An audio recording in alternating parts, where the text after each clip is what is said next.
We're going to just small talk for a couple minutes while we let some people climb in the room here, and then we'll start with some introductions. You're in Toronto, Leslyn? Yes. Now, is it 40 degrees Toronto. there like it is here in Ottawa? It's very, very hot. Yes, very, extremely hot. Yeah, here as well. We're happy to have the AC on because it just gets crazy. All right, yes. We've got some participants rolling in. That's fantastic. Yeah. Okay, so I'll let everybody come in and maybe we'll start with some introductions. So for those of you tuning in who may not know, my name is Tracey Wilson and I am Vice President of Public Relations for the CCFR, which is a really nice way of saying the registered gun lobbyist. So I am here to speak with my friend Leslyn Lewis tonight. I've got Rod Giltaca with me. He is the CEO and Executive Director of the CCFR. You probably recognize him from TV, and most of you tuning in will probably be gun owners. So I'm sure that you'll know who Rod and I are.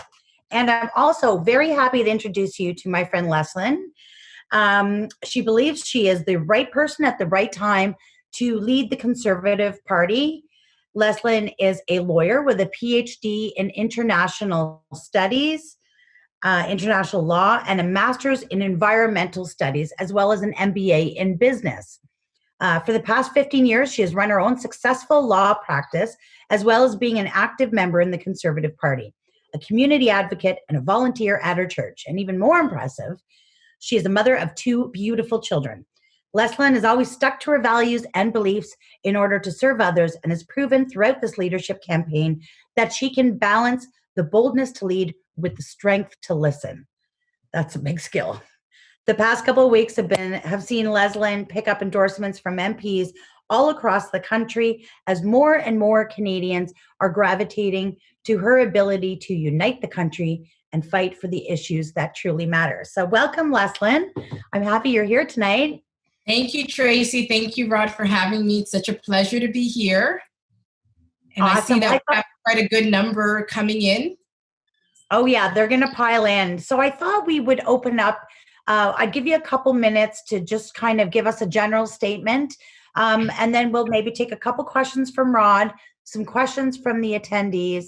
And, we'll see how we do on time here and we'll get going.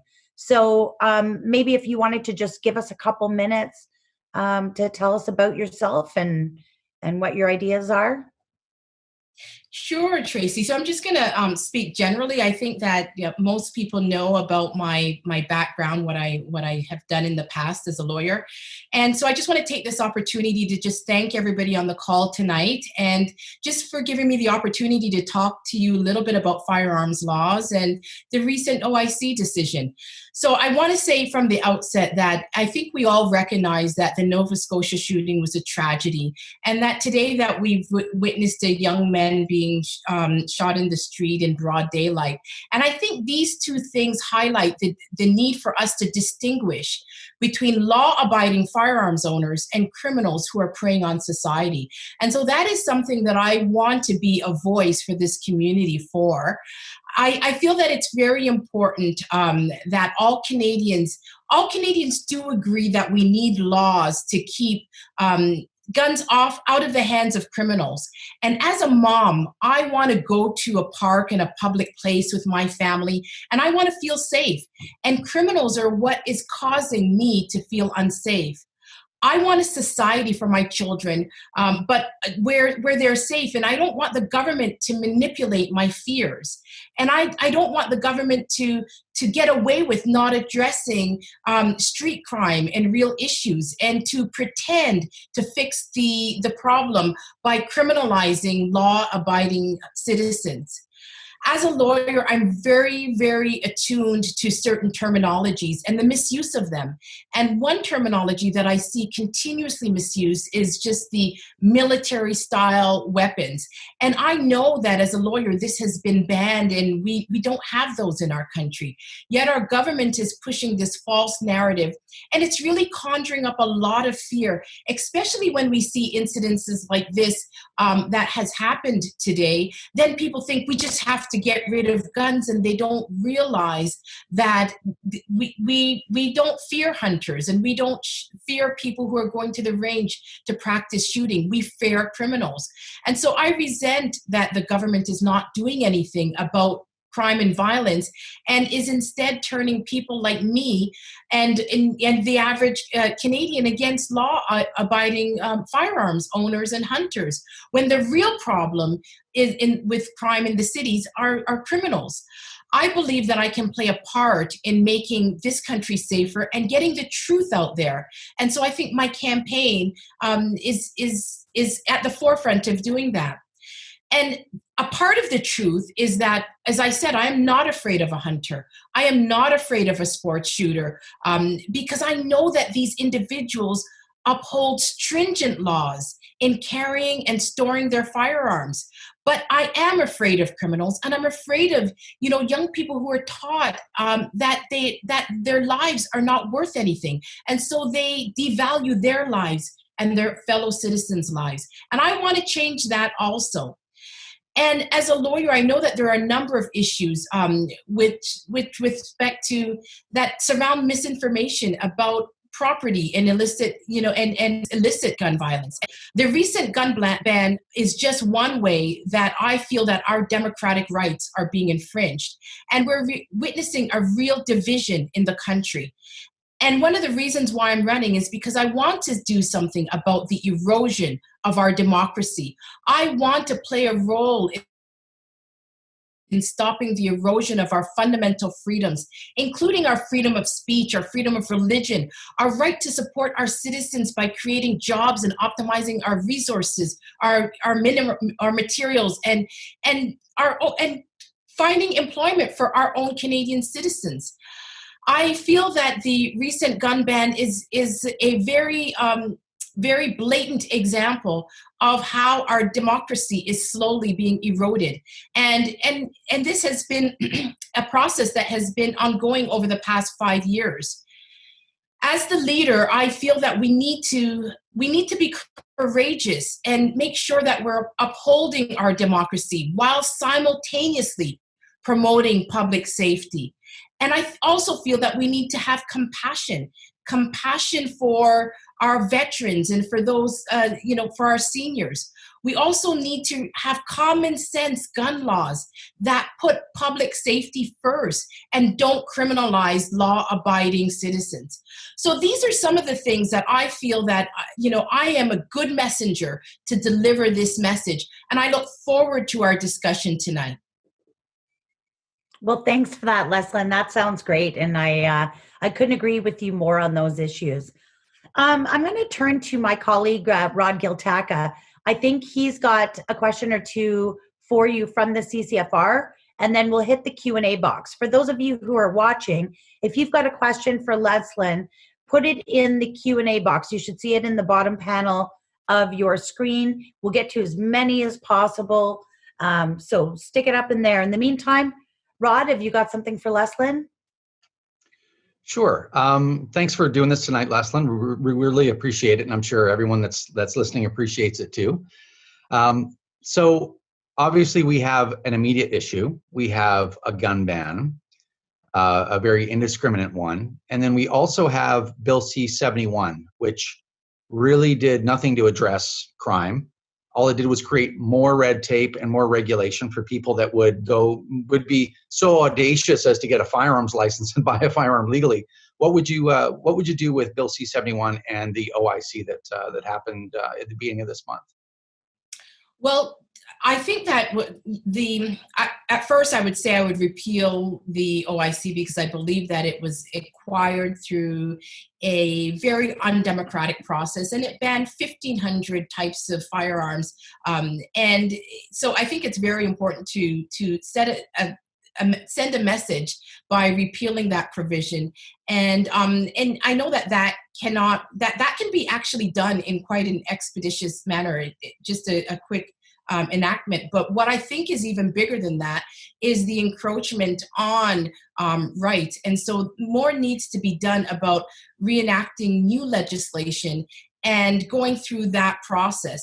So I'll talk a little bit about that, but just to go back to the OIC, the way that it was done was very undemocratic because there was no voting, and it was done through a regulation, which is usually used after a law has been enacted. It's not used to enact a law. And so there was no debate in that process. And if it was done through a legislation, then there would have been a legislative process, debates, and various levels of commission meetings, etc. But just the way that the ban came about, it also lent itself to a lot of misinformation. And so people don't understand exactly what was done with the ban, and the language that was used, military style weapons, etc. And so I feel that it's very important to repeal that, and then we'll have to start by assessing all of the laws around firearms. Sounds great. Tracey? Okay.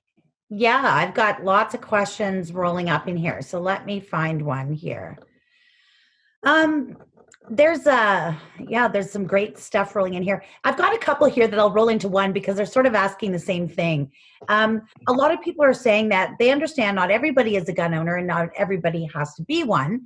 However, would you possibly consider taking the Canadian firearm safety course once it's being made available again after the pandemic, at least just to get yourself some base knowledge? So this was something that came up with another female politician, my friend Michelle Rempel. She was never a gun owner. She was not very supportive of guns.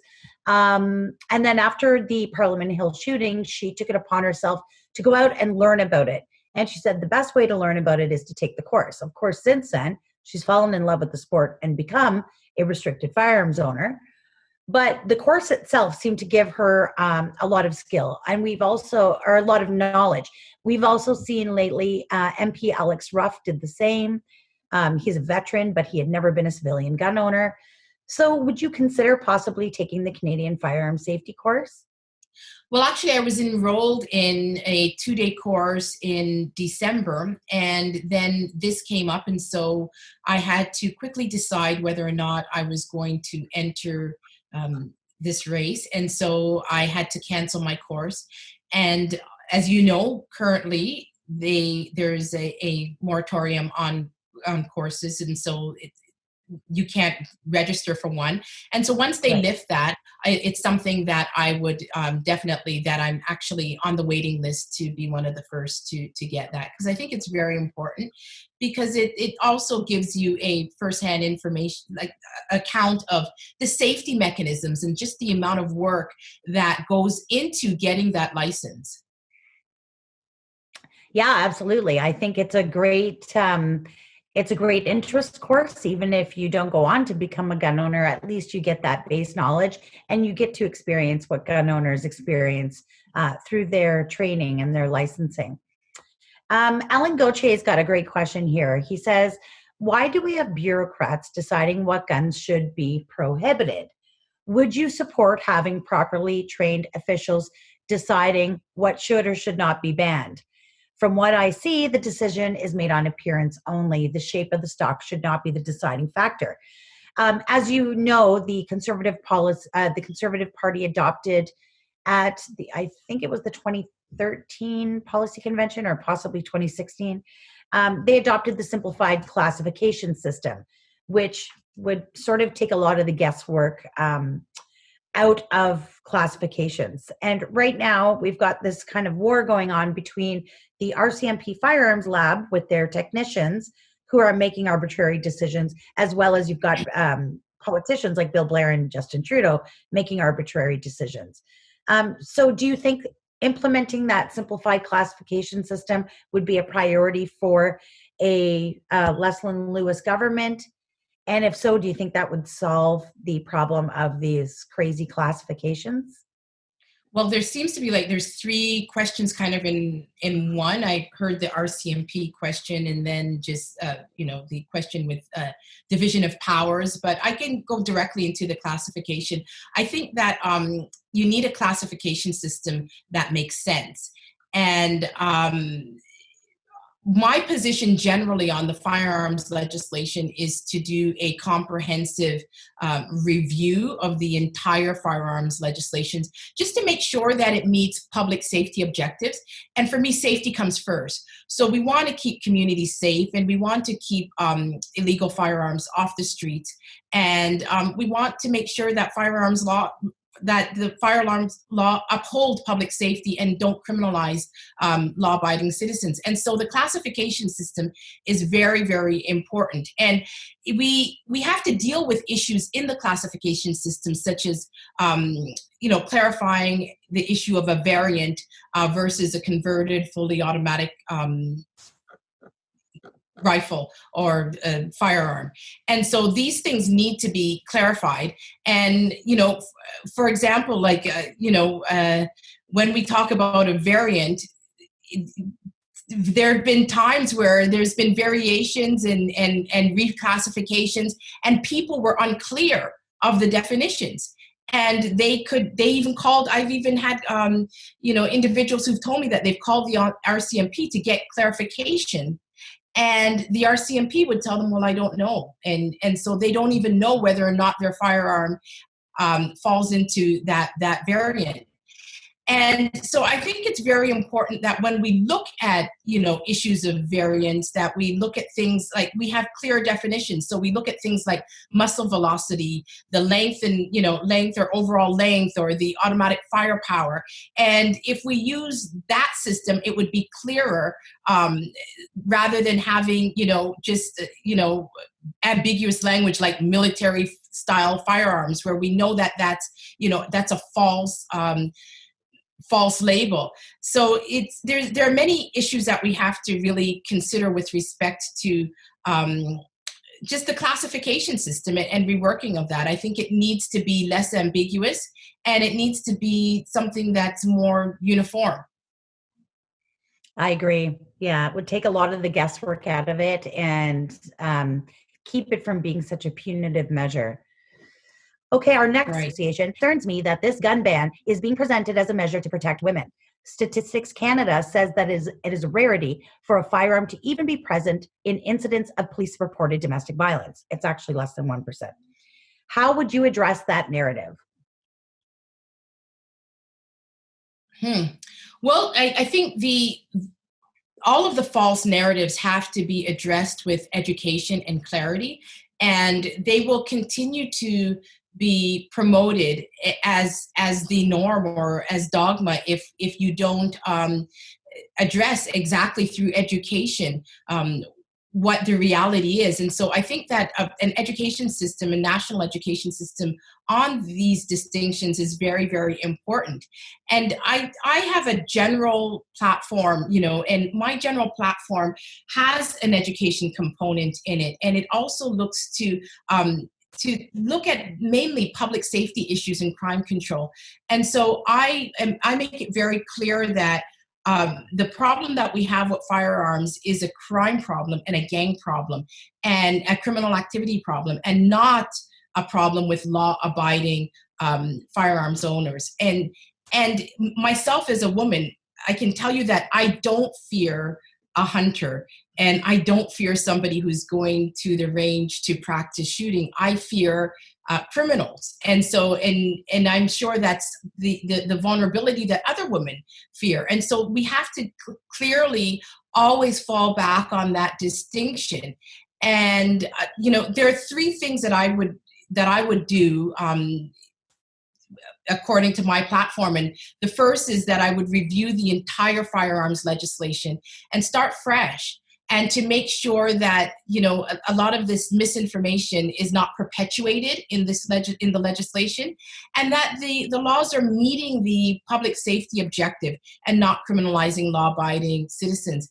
The second thing that I would do is I would have programs to prevent kids from getting involved in crime, and also on educating them about, you know, safety issues and the reasons why they should not ever touch a gun if they don't have a license, and if they have not been taught safety issues. And I also think that we need resources to go after criminals and to fund police, like local police units, like regional police units, because I think when it comes from a top-down perspective, you know, from like the say the federal government, sometimes they don't understand the pockets of criminal activity, the way regional police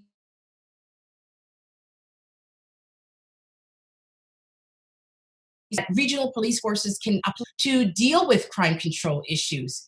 And then the fourth thing that I think is very important is to directly address the gun smuggling problem at the borders, because we need to provide our Border Patrol agents with the proper resources so that they can address gun smuggling, because that's where we're getting the majority of our illicit, illegal gun ownership from, is possession from, is from the gun smuggling at the borders. And so my policies focus on crime control, gangs, rehabilitation, and education. And I think that that's the only way to dispel all of the myths that have been promoted in the media. Yeah, I agree. That's very needed. We've got a question from Russ, and then I'll turn it over to Rod for another one. Russ says, I am a serving member of the Canadian Armed Forces, a gun owner, a hunter, and a sports shooter. In the CAF, contrary to belief, we do not get enough time on our firearms to actually create muscle memory and practice.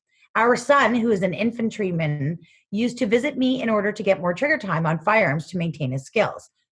Leslyn, how will you help ensure that the armed forces, the RCMP, different Canadian police forces, sports shooters, security members, everybody has the ability and the option to get enough range time for proper training and practice? Well, that's a very, very good question. And I think it's very important. I think one of the problems that we have with this ban is that people who own these ranges will likely be going out of business, many of them. And so one of the ways that we have to, the first thing that we have to do is to take back some of this ceded territory and make sure that these ranges stay that they stay open, and also that you know, in rural areas there are firearms owners who live in the rural areas that can discharge their firearms safely, and they're prohibited from doing so on their property. And so that's another issue that that could also be considered. Yeah, absolutely. That is something actually that Rod and I have discussed, and it's kind of on our wish list. Is I think it's outrageous that you know, if I live in Ottawa, I live in the city, but I've got a hunt camp on the other side of the river, on the Quebec side. It's over 100 acres there. Of course, I can take my rifles. I could take, you know, great big 338 Lapua. I mean, these are huge, massive, powerful rifles. I can take them out there and shoot all day long. However, if I took, you know, my little 22 pistol and the girls and I shot pop cans, you know, that is just far too dangerous. So I would like to see something reasonable about if you're in a place where it is legal to discharge a firearm and you are trusted to own restricted firearms. I'm not entirely sure why I couldn't take my little pistol out to the hunt camp and safely shoot there as well. So that's that's something we've been talking about. Rod, did you have a question? Well, quick comment is that, yeah, if you live in an area where you can legally and safely discharge firearms, it's outrageous that you can't shoot whatever firearm you own there. In fact, it actually increases public safety if you allow people to do that, because one of the issues that apparently liberals are so concerned with is the fact that people are transporting firearms, and somehow a big source, again, a total lie, but anyway, somehow a significant source of firearms that are stolen from gun owners is out of parked cars at the hockey rink. I think Wayne Easter was was saying that. What a disgrace. But anyway, if people were allowed to do that, there would be actually less firearms being moved around, and thus less chance that they could be diverted or fall into the wrong hands. So anyway, I think that's just a good example of people thinking things through, ignoring partisan politics, ignoring hyperbole, and just figuring out what makes sense. And I think that's the root of common sense firearms regulation, right? It's like, well, is this true or isn't it? But anyway, I don't know if you're aware, but the RCMP have been up to all kinds of crazy things recently. They've been exhibiting behavior, the same behaviors that they exhibited back in 2014. They did the same thing that they've been doing recently, which is changing the classification of non-restricted firearms. These are firearms that you can take out to the forest, you can hunt with them, you can target shoot in the forest with them, you can use them for predator defense, whatever. You can be in possession of these firearms all the time as long as you have them for a lawful purpose. They've been changing the classifications of those types of firearms from non-restricted to prohibited, which no one basically has a license for. And there are life-destroying criminal penalties for unauthorized possession. They've been changing those classifications and telling nobody. Now, I actually did a bunch of digging, including talking to people that are at the absolute pinnacle of the Canadian government, looking for answers. Am I exposed to criminal charges if I'm pulled over with a non-restricted firearm? And apparently the RCMP has flipped it to prohibited, and apparently I am. So, this kind of behavior on behalf of the RCMP, this is one of the reasons why, and I know I'm going on a little bit, but this is kind of an opportunity to kind of tell you what our concerns are too. But this is one of the reasons why gun owners reject registration, because we're registering firearms with people who inherently are untrustworthy, and they've proven it over and over again, repeating the same bad behavior, abusing authority, and have said, no, nobody wants to take your guns, we just want to know what you have, and then actually coming and taking your guns, right? So this is this bad behavior by the RCMP. I'm kind of curious, would you have the courage or the interest to get into the RCMP, figure out what's going on with them, and getting some reform in place? Very good question. So I think for the system to be fair, it needs to take the decision-making power away from the RCMP, and there needs to be a division of powers. So the RCMP should rightly be the enforcement arm of the process of the system, but it should not be the one that's also making and setting the firearms restrictions. You can't have an entity simultaneously making the laws and enforcing them. It's just not the way our separation of powers is crafted in our society. So I think that those who make the laws should not enforce them, and that is the case for every other proprietary or aspect of our society. So asking the RCMP to regulate the use of firearms, I think that should be completely taken away. And you're right, they have fallen short in upholding their authority in the past and changing the classifications. And you cited the 2014 incident, and that happened without warning. And so what it does, it turns law-abiding citizens into criminals overnight, and unknowingly they don't even know that the classification has changed because no warnings were sent out. And so the only way that they would realize it is if they came across this information or they were stopped or the RCMP attended at their home and told them that they were possessing a class of firearms that they should not be. So I think that this is very, very important. And what we do need is we actually do need a completely new system in place where not only are we proposing an overall review, but we are highlighting some of the shortcomings of the old system and replacing those laws with more meaningful common sense laws. And so that would require like a full and comprehensive study. But what I would say for the new system is that we could create something like perhaps a public safety department that would be in charge of the classifications, etc. And under this system, the government could appoint like a chief firearms officer that could serve at the pleasure of the government. And so even decisions that they're making about whether or not a certain firearm is prohibited, restricted, etc., that those decisions, any decisions that a firearm owner is subjected to, should be in writing and then should be reviewable through a judicial review process. So that's a type of system that I think that we need.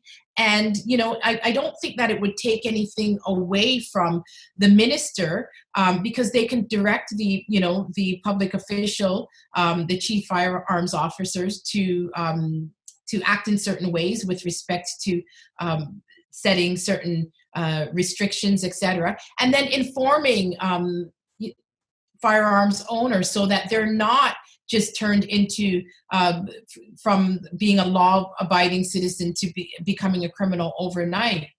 And there's a paradox in our current system because we do have the police enforcing the laws, and they also make the laws. And I think that the classification systems should be done. If we're going to have them, they should be done by bureaucrats and separated from the RCMP, who are in charge of enforcing them. That's a good answer. I like it. I've got one here from Guy. This is a really good one, and I think you will probably have a lot to say about this with your legal background.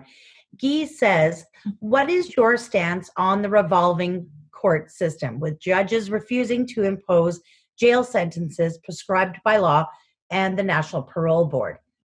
They are breaking the law. And when people do that, there's no ban or law that will control them. And the only thing that's there for them is jail. And so when judges do not, uphold that and just protect and respect the fact that, citizens are very concerned about people who are breaking the law and illicit firearms use and gang violence and criminal activity. This is something that citizens are very, very concerned about. And so the law should be commensurate with that offense. And so if somebody has, held guns illegally and discharged them and engaged in criminal activity, such as in a gang situation, their bails, they should not be given bail readily. It should be very, very stringent, because we know that those individuals do not respect the law. And it's very frustrating for police officers who are working very hard to take, these illegal guns off the street and to put people behind bars who are involved in gang activity and literally terrorizing communities. And yet the next day they go for bail and they're out on the streets. So we do have to do something about that. We do have to take illicit criminal activity that's involved, where a firearm is involved, very, very seriously. Yeah, I totally agree. There's a lot of questions coming up here concerning handguns. So as you know, Bill Blair is now threatening gun owners. Yeah, you're totally right. And it makes me wonder, when you start sending a bylaw officer on a firearms call, which are usually done by an ART response, I don't know. I'm not really sure about that. It's that just sounds crazy to me. I've got my own question here. I noticed yesterday CBC came out with an article, and it's funny because both sides of the debate are sharing this, and it's Statistics Canada has discovered that they just don't have the ability to collect data on the origins of guns that they found used in crimes. So what happens is when they find a crime gun, very few of them are traced, or they're unable to be traced for whatever reason, or they just simply don't have the means to trace them. So it seems like there's a lot of data missing. And this came up actually. I attended the summit on gun and gang violence here in Ottawa on an invitation from former Minister Ralph Goodale. And I'm sitting in this room with 300 experts from all across the country. And basically what it boiled down to was a massive lobby effort from law enforcement agencies all across the country who were all looking for funding. And they were keeping their specific information for their region to themselves to use it to ask for funding. And now that we see the government with all these promises of, funds trickling down to different law enforcement agencies, I feel like they're in competition with each other. So instead of sharing their information and giving a national view, a bird's eye view of what's going on here and what the real problems are, which would lead to proper solutions, I almost feel like everybody's fighting over nickels and dimes and dollars here. And our law enforcement, I don't know if they should be in that position. So would you put in some sort of requirement to have national database of information where all law enforcement could upload their information and we could start sharing this and get a better national picture? Are you asking about national picture of just tracking the guns through like serial numbers, or just so just like all, basically it's a problem with all police agency information. So for instance, here in Ottawa, we would have our own crime rates. We would know how many guns they've taken off the streets. There's different pieces of information, but that information is not shared nationally. Right. It's not uploaded anywhere into a national database. They keep it to themselves, and then they use that information to go forward to the government and say, Ottawa needs this money for Ottawa Police Services for these reasons. Here's what's going on in Ottawa. They're using that data to lobby for money for their own departments. And what's happening is they're all competing with each other. So they're not sharing information. Yeah, absolutely. And that's a part of my proposal, that we do need a national guns and gang strategy. And a part of what, the $2 billion that we're going to be spending on buybacks, that's what some people have estimated. My proposal is that we take some of that and we put it into a national crime prevention, national guns and gang strategy. And then every individual department then can apply, and they're not competing with each other for those resources. But the reason why I think a national initiative is very important is because we're seeing, the rise of illicit gun violence in cities all over the country. And different police regions have just different levels that they need to deal with in order to combat this problem. And so if you have a national pool of resources where each individual region can apply to it for their own needs, and then you keep the data nationally, then we also have a benchmark as to how well we're doing in solving criminal activity. And so that, I think that's very important, because when we don't have this information, then we fall back on falsehoods such as, well, let's ban all guns. Well, we don't, you're not understanding, like, the issues of the fact that a hunter is not the person that we're worried about. And that's not the person that the majority of Canadians are worried about when we think of illicit gun and criminal activity. And so if you do have a national strategy, a national guns and gang strategy, then I think it will be more targeted, it will be more directed, and we will actually know exactly where the crime pockets are and how much resources we need to deal with them. Yeah, I totally agree. I think information is the key here. Rod, did you have anything for Leslyn, or do you want me to keep going in the Q&A? Well, let's let's answer some more questions with the time that we have left from people that have tuned in. Okay, perfect. I'm just checking the time here. Yeah, we're coming up. Okay, I'm going to end off with, as I'm scrolling through these and looking at them, we have a lot that are very similar, and there's an ongoing theme here where everybody wants to know how Prime Minister Lewis would prevent this kind of attack on gun owners from repeatedly happening. For those of us that have been in this community for decades, it just feels like we're being volleyed back and forth between conservatives and liberals. Every time the liberals get in power, of course, it's just an attack on gun owners. Now, I recognize, there's no such thing as a forever law. You can't prevent future governments from creating laws. But how would you go about, helping gun owners not be the target of these kinds of actions? Something a little more concrete. Do you have any ideas on how we could do that? Yeah, well, I think it's not just a one-step solution. It has to do with a comprehensive plan, because you're always going to be targeted if there's misinformation. And so education is a really important part of it. And so what we need to do is we have to disseminate information about what the root causes of illegal firearms are in this country. And we have to, put out realities and let people realize, no, you're not afraid of a hunter. You're not afraid of a sports shooter. You're afraid of a criminal. So let's deal with criminals and how they don't comply, and find ways of upholding public safety. So, we have to really, like I said, it has to be a comprehensive plan. We have to look at the border smuggling.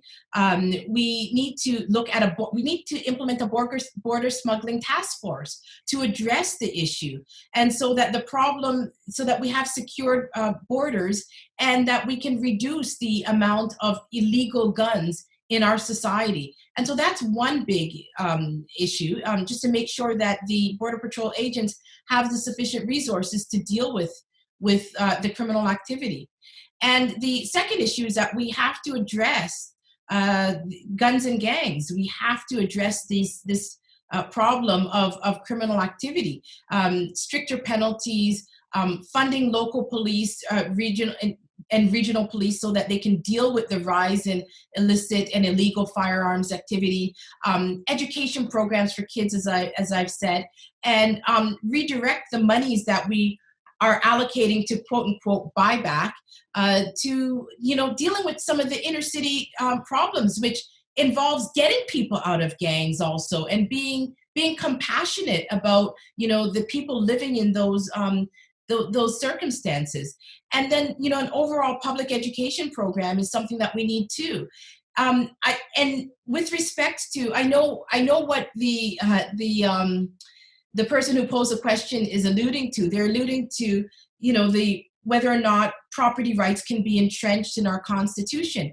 And I have to be honest with you that it's very unlikely, although it's something that I think that more and more people are fighting towards, because once we have an encroachment on one type of property, which is firearms, people are very concerned that this regulatory process can be used to confiscate other properties, such as your bank accounts, your savings, money in your savings accounts.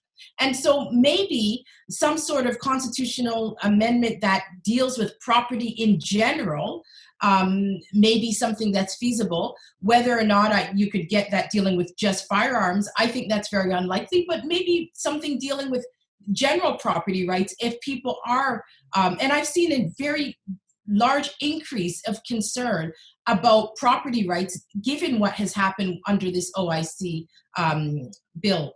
So that's something that we need to consider. But constitutional amendments require the consent of the provinces, and so that is something that is very remote. But to be honest with you, I think that would be the most effective way of making sure that this is not, that this doesn't occur again. And then just the other issue that I stated about, separating RCMP, from maybe creating a chief firearms officer, that and looking at the entire legislation and making sure that it's more common sense and that it meets the objective of public safety, and then perhaps even replacing the current laws with laws that are more meaningful and have more common sense goals of meeting crime control and public safety. And the new laws would have to undergo full studies, witnesses, commission hearings, committee hearings, and legislative scrutiny. So I think that would be something that we could consider. But I understand the frustration of firearm owners as property owners, that they have to keep up with these ever-changing, the marks are constantly changing and the goalpost is constantly changing. And it becomes frustrating because the objective is to make sure that they're abiding by the law, and they go through so much to abide by the law. And when the goalpost is constantly changing, it becomes frustrating, and nobody wants to go to bed law-abiding and wake up a criminal. I totally agree. And it has been really frustrating. Rod, did you have anything for Leslyn before we begin to wrap up? I would just say that I agree that it's very frustrating for gun owners, being a gun owner, and it's also I think gun owners are being treated so unfairly and being saddled with so much blame for so many failures from government, that it's actually starting to result in a national unity crisis. Because I was just did a radio interview this morning, and I said to Mark Matroni on Saga 960, I just said, the rhetoric and the actions of the government and rhetoric of fellow Canadians, I'm starting to feel like I don't have anything in common with a lot of Canadians now, and that's a direct result of the government and the media spreading so much disinformation. Remember, it's not misinformation; it's intentional. It's disinformation, and so even though some people that might not own guns, who cares about guns? Who cares about gun owners? Well, there's a couple million of us, and you should care because we're citizens too. So anyway, anything you can do to help us, we would really appreciate it. Thank you. Well, Leslyn, I really appreciate you taking the time. I know that I see the Q&A box is currently sitting at 220 questions, and could be here for weeks talking about this because it's such a polarizing issue. But we're going to wrap it up. I know you're a very busy lady. You've got lots going on. I'm going to give you the floor for a couple minutes. You can tell everybody where they can find you, how they can get a hold of you, where they can find your information, and we'll go from there. Great. Thank you so much. So I just want to take this opportunity to say thank you. Thank you for opening the channels of communication. And this is a very serious issue for firearms owners. They want to make sure that they continue to be law-abiding members of this society. And I'm looking to build a really strong team of people like you who want to make a difference in the direction of this country. And you are the heroes. You are the ones that are fighting to make sure that your rights are respected. And I just want to thank people like Tracey and Rod and the CCFR for all the hard work that they're doing within the communities and within Parliament, and also, in putting forth that legislative challenge, that court challenge today, where you sought injunctive relief as well as a declaration, and that is really standing up for the rights of your community. And so I applaud you for that. And I just want to tell you that, I'm here to help. I want to get your voice out so that the public can understand that law-abiding firearms owners, they want to hunt. They want to engage in sporting shooting activities at their range, and that they aren't different than the average person, but they don't want to be criminalized, and they also want to do something about those individuals who illegally possess firearms and who commit crimes with firearms. And I also want to get out there that hunters and sports shooters they're not criminals, and that we have a real problem with crime in our cities. and that we have to work together in solving that problem. And pitting one group against the other does nothing to solve that problem. And neither does confiscating, the firearms from law-abiding citizens. We really have to get back to real solutions. We have to start looking at the police and border patrol agents and smuggling and gang violence, and making sure that our resources, the billions of dollars that we're going to invest in buyback from legal gun owners, that those resources can be diverted and reinvested into police force and border patrol agents that will actually keep our cities safe, and education programs. And we want our governments to deal with the real crime issues, the real crime and violence issues, and the illegal and illicit gun activity. And so we are all working together to make sure, and we have to all work together to hold our government accountable so that we can have safer communities, and gun owners are a part of that. And I believe that they're on that side to have safer communities. So in closing, I just want to say that, I'm running for the leader, and I want to deliver a strong conservative message and a strong conservative platform that includes a strong economy and uniting the country and upholding our fundamental freedoms, including our right of firearm owners to their property. And I believe that in upholding this message, choosing the right messenger, such as myself, is one of the most important things that you will have to do. And we need to build a strong conservative family. We need to bring in new conservatives into our party so that we can have a majority government and that we can affect some of the changes that you want to create this stability of your rights and upholding your democratic rights. So I urge you to go on my website, check out some of my policies at leslynlewis.ca. And I'm hoping that you all are Conservative Party members, and that you will be able to vote in the leadership race. And I'm asking you to give me deep consideration, because I believe I'm the right messenger to advance your cause. Thank you for your time. Thanks a lot, Leslyn. And thank you to everybody who tuned in to listen and ask your questions. And make sure you follow her on all her social media channels. She does a great job. Thanks, everyone. Thank you. Thank you so much, Tracey. Thank you, Rod. Have a great evening. Thank you.